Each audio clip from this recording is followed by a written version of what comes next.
have Rajamannar, the Chief Marketing and Communications Officer and President of Healthcare for Mastercard. Raja is an accomplished global business executive with more than 25 years of experience, including a long list of industry awards, including Global Marketer of the Year and Most Tech-Savvy CMO.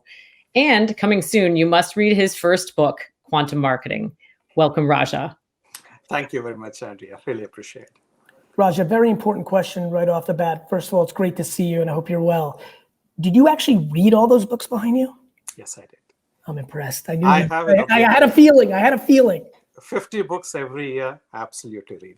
Good for you. Is that the majority of your consumption? If you're doing 50 books a year, obviously either you're a very prolific reader or have the skill set of reading comprehension, or do books actually take a high percentage of your consumption behavior versus, let's say, the phone or the television or audio and podcast? It's the last. Mm-hmm. So I'm one of those traditional readers who like to read physical books, and that's where I spend a lot of my time on. Good for you. What's the last, actually just for fun and bring value, what's the last great book that really caught your attention recently? It was the revision of the book by Sean Eckhart, The Happiness Advantage. Very cool. And what's the macro thesis there for anybody who's interested? It's very philosophical in one sense and highly pragmatic at another.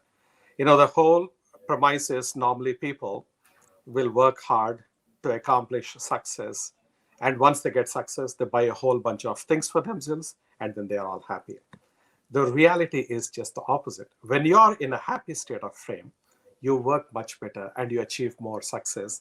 And it's a beautiful reframing and something which might be blindingly obvious to some, but not to many. So Understood. I think it's a fascinating book from that perspective. I love it. The theme of the show, where is the consumer attention? Obviously Mastercard clearly sits on enormous amounts of data, which gives it advantages over many other companies in the world. So you may have an interesting perspective on this.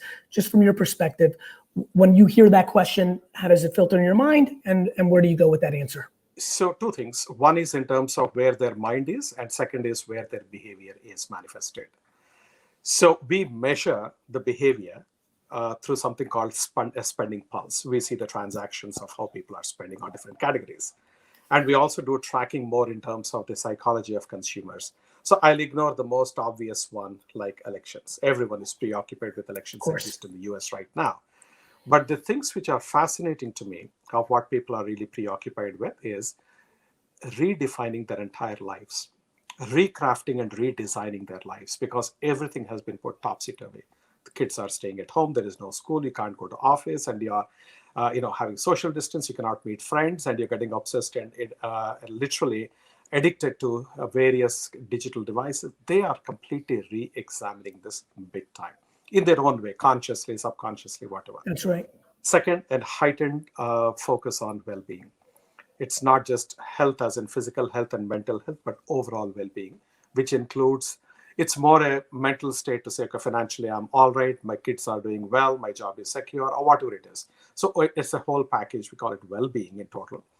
The third one, I would say, is an amazing jump in adoption of pets. Yes. It's extraordinary how much of movement we see in that. Entertainment, very obvious, because you don't have anything else to do. You are looking at entertainment, streaming, and all that good stuff. Fortunately for us, shopping is still continuing very strong. And you'll be surprised to see that the shopping levels, other than travel, have already crossed the pre-COVID levels last year.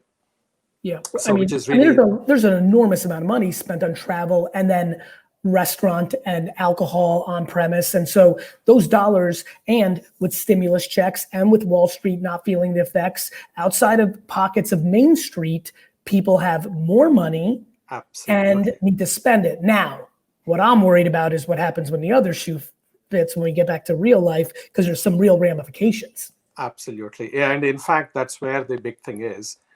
It does look like, even if the recession is going to continue for a while, consumer confidence has not gone down in terms of the ability to spend on things that they think are essential today, whether it is home improvement or food or online. Those things are not going to really drop. And in the mass affluent and in the affluent segments, the luxury spending is actually coming right back up. So the indulgence is all there, depending on the segment that you're talking at, the geography that you're talking about. Like Kavita was mentioning before, there's a heightened awareness and concern for safety and security, which is occupying people. It's not just cybersecurity, but also an anticipation of social unrest. Raja, I apologize for interrupting because I want to get this question in as it came across and I'm reading comments. Do credit card companies have a vulnerability with youth behavior around apps and blockchain and things of that nature, or have in the macro, is the industry positioned well? It seems to be a very interesting debate around that. Just curious from your perspective. Yeah. So in fact, if you look at blockchains and areas like that, they are more a form of a transaction or an enablement of transaction. So for example, you might be surprised that if you look at the top 5 patent filing companies on blockchains, Mastercard will be one of those, right? So we actually embrace and try to use the new technologies and new enablements to keep driving and enabling consumers to be able to spend in a convenient, safe, secure manner. So it doesn't adversely impact us. And if at all anything, if they are spending more time on apps and making in-app purchases, online purchases, etc., it's increasing. That's only better for us, right? What about relevance for the youth? Like, how do you self-assess your company? Like, how relevant is Mastercard, the brand, to, let's say, 15 to 25 from your perspective? So in fact, what I would say is, as a brand, we have largely been seen as an ingredient brand. It's not a direct-to-consumer end consumer brand. That's how it has been. But from that stage, we are making a very nice movement. And depending on the country, in some countries, we are seen as one of the top 5 aspirational brands for the youth. So they look at it as a cool brand. Now, for example, if you are sponsoring, we have got about 100 dance music festivals, electronic dance music festivals. We are in esports. So it's all about what they see, the context in which your brand is appearing. And then the association keeps forming. So you find in many countries, actually, Mastercard does very well for their young population particularly. They may not be eligible for getting a credit card or a debit card or whatever be the card, but they have got the brand awareness. They got the right perceptions about the brand. And they think that it is not a staid old brand of my father or grandfather, but it's a brand which is contemporary. And part of our rebranding exercise to take away our name Mastercard from our logo, it's just a pure symbol brand that we have got. We got the Sonic brand. We are heavily into music, into movies, and into arts and culture, esports. All these things was essentially to build our equity amongst these segments, which has been pretty positive in terms of outcomes for us. I love that. The last couple of minutes we have here, your guess / most thoughtful response to what's the biggest shift in attention in a normalized post-COVID world? There'll be a new reality of sorts. When I say that, what's your anticipation where some of the actual attention, ears and eyes of the end consumer, where will they have aggressively shifted to more that was accelerated by this 1-2 year event that will be looked back on by every person on earth today? It's a combination of 3 things. It's a digitization of everything becoming remote, everything becoming contactless. Very concise, my friend. These are the 3. I'll give you back a minute because I know you have another book to read. Thank you very much. Great catching up. Talk to you soon. Bye-bye. Bye-bye. Thank you, Raja.